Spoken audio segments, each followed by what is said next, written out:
Hello everyone, and welcome to LEGO Star Wars Hot Takes episode 40. As always, if you have any hot takes or controversial opinions about LEGO Star Wars, make sure to go ahead and drop them down in the comments below. But jumping right into it, this first one comes from some random geezer. He says, hot take, 2015 to 2020 sets are better than the actual golden age of LEGO sets since most of them haven't aged well except from 2012 to 2014. And I 100% agree with your comment, and FYI, I'm about to go on a little rant here, and your comment kind of gives me an excuse to say everything I'm about to say, but the whole golden age of LEGO Star Wars thing is so ridiculous to me because it is pure nostalgia bias. Now, the actual years of the golden age kind of changes from person to person, but the general consensus of the community is that it's from about 2005 to 2013 to 2014-ish. And don't get me wrong, that was such an incredible era. We had amazing sets that released in those years that I just mentioned, some of the most iconic and fan-favorited sets ever made. However, what I think at least is that the only reason people consider that to be the golden age of LEGO Star Wars is simply just because of the lineup of sets on paper. And it's going to be kind of difficult for me to make this make sense for you guys, but what I'm saying is that from 2005 to 2014, we just got a ton of fan-favorited material. For instance, like in 2005, we got all of the Episode 3 sets. A few years later, in 2007, we got the iconic MTT, we got the first UCS Millennium Falcon, we got the first Battle Packs. In 2008, we got the Death Star, and then they introduced the Clone Wars sets, which pretty much ruled over LEGO Star Wars from about 2008 to 2011. And then in 2012, they introduced the Old Republic sets, and then in 2013 we had a whole new wave of Geonosis Episode 2 sets. So again, all of this stuff on paper is just fan-favorited material. Republic gunships, Republic dropships, Death Stars, Millennium Falcons, ATTEs, AT-ATs, the 2007 MTT, Turbo Tanks. Again, it's just the lineup of sets on paper that people focus on. And excluding the sets from 2012 and 2013, what people ignore is that all the other sets from 2005 to 2012 are all outdated. None of them hold up to date. They all aged very poorly, and everyone just completely looks over this. But people are like, oh, it was the golden age of LEGO Star Wars because we were getting a Turbo Tank, an MTT, or a Republic gunship, an ATTE every year. But again, none of these sets hold up. When you go back and look at them, the builds are dated, the minifigures are also dated, and the nostalgia goggles start to wear off pretty quickly. And again, I'm not hating on this era. I love all of these sets. They're very iconic to me. They're some of my favorite sets LEGO has ever made, but I am just very aware that they are all outdated. So then, going back to this guy's comment here, where he says 2015 to 2020, when you want to talk about actual quality, not the lineup of sets on paper, when you want to talk about actual quality, I mean consistent, detailed minifigure quality along with consistent, detailed build quality. Like this guy's comment says, the mid to late 2010s, I'd say about 2013 to 2020, was the actual peak of LEGO Star Wars in terms of quality. And a lot of people just kind of ignore this because on paper, we weren't getting the sets people liked. We were getting a lot of sequel sets, and then we were also getting a lot of LEGO Original Series sets, and people just completely look over the quality of them because they're not from the Clone Wars or the prequels or the original trilogy. But still, if you want to talk about when LEGO Star Wars actually peaked, it was in the 2010s, not in the 2000s, because 2013 and 2014 was where sets really started to become more modern, especially with the introduction of those Geonosis Episode 2 sets that I just mentioned, and then the Episode 3 sets in 2014. That's where it became pretty much standard for all minifigures to have leg printing. The new Clone Troopers in 2014 were pretty much perfect, highly detailed, very good looking molds, and this level of minifigure quality continued all the way up until about 2020 or 2021, and the same thing with the builds. All of the playsets from this era were large and structurally sound and well built, as well as being highly detailed, meaning they were great playsets that also looked great on display, and they weren't downsized. Nowadays, LEGO can't make a structurally sound and detailed set without it being half the size of its previous version, while also having like a 50% price increase. And I know you guys aren't gonna like to hear this, but a great example are the sequel sets. While they're not from our favorite Star Wars material, these were still very high quality sets, like the ATM-6, the First Order Star Destroyer, First Order TIE Fighter, the Resistance X-Wings. They were all large playsets that weren't downsized, they were highly detailed, and they had good prices. And obviously it's not just the sequel sets that were like this, pretty much every set that released from 2013 or 2012 to 2020 was like this. They had great prices, high quality minifigures, high quality builds that weren't downsized. They were pretty much the perfect mix of quality, playability, and displayability. And then I'd say the January 1st, 2021 wave was probably where the decline started, because that's when they introduced the first actual downsized sets, that being the TIE Fighter, the X-Wing, and the Imperial Shuttle. And from about 2021 on out, that's where the sets started getting smaller, and the prices started getting higher, and the minifigure quality started dropping. And it kind of just got worse and worse, and here we are today. But still, when you want to talk about the golden age, the only reason people consider it to be 2005 to 2013 or 2014 is because of the lineup of sets on paper. We were just getting sets from fan-favorited added material. But in terms of actual quality, like this guy's comment suggests, I really do think the peak was from about 2012 or 2013 to 2020. Atomic Toucan, that's a funny name, he says Darth Maul peaked in 1999. And don't get me wrong, I love the 1999 Maul. It was probably the best figure that released that year. It was definitely pretty far ahead of its time with that face print. However, I definitely do not think that's the best Maul LEGO has made. In my opinion, the best one they released is the one they introduced in 2015, I believe, in his Sith Infiltrator, and then it also reappeared in 2017 in the Duel Naboo set. But basically just the one where he's got like that evil scary face where he literally looks like the freaking demon from Insidious. I just think it looks really cool, so in my opinion, this is the best Darth Maul LEGO has made, the one from 2015. IV Kama Minchikos, I guess that's how you say your name, he says, hot take, the Smart Bricks should have been in the dioramas instead of those dumb 4+ reskins. They honestly felt more perfect to include to just add a lot more than just the printed quotes. And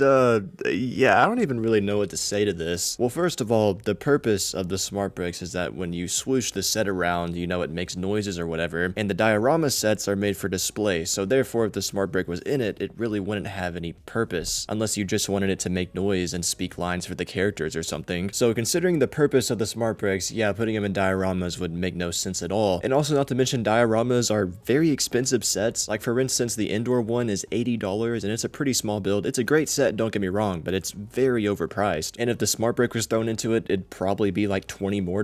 Same thing with like the Emperor's Throne Room, that's a $100 set. If it had a Smart Brick, it'd probably be like $120. So yeah, this comment, like, I don't even know what you were trying to get at with this one. Smart Bricks themselves are already ridiculous, but putting them into display diorama sets instead of play sets is even more ridiculous. Mr. Bob Potatoes says, hot take, I think it's genuinely greedy to not print on pieces. I have a couple Mega Construct sets and they have all printed pieces, like 15 in a $25 set. It's crazy, just look at the Warthog from Halo. And yeah, recently after I've reviewed a few third-party LEGO companies, that being Fantasy and then Lumibricks, I have to agree that it's absolutely ridiculous for LEGO to not print all their pieces. Like I just reviewed the Architecture Firm from Fantasy, which is a very beautiful set. The pieces are just as high quality as LEGO because they use the same ABS plastic. It's extremely detailed, it has over 3,500 pieces, and like you're saying, it does not have any stickers. It has all printed pieces. And then on top of that, it only retails for $160. And after reviewing that, that's where I was like, alright, LEGO having stickers on any set is absolutely ridiculous, much less very big sets like the $1,000 Death Star. It's literally just straight greed, and they're being outdone by these third-party companies more and more. Casey Hockenberry says, hot take, the Starship collection shouldn't include minifigures because it would increase the price of already overpriced sets, and a large portion of the target audience is older and may not care about minifigures, only display. And you are actually right, and I like agree and disagree with this at the same time because you're just looking at this from a different perspective. The reason we want figures in these mini scale sets is because they're already so overpriced. If they weren't so overpriced, I don't think many people would care that much, but since they are, it's like, alright, can we get a little something extra for what we're having to pay for these things? But then you're coming in here with a different point of view saying that they're already overpriced and that LEGO wouldn't add a minifigure to make up for how much they're already charging. LEGO would add a minifigure and then charge even more. And you're most likely completely right. I mean, if LEGO added figures to these sets, they'd probably all be $5 or $10 more and not make up for how expensive they already are like we'd want them to. Anyways though guys, that's gonna do it for this week's episode. As always, if you have any hot takes or controversial opinions about LEGO Star Wars, make sure to go ahead and drop them down in the comments below if you want to be featured next week. If you're new, please consider subscribing, and if you want to check out more of my videos, you can see the link screen right now.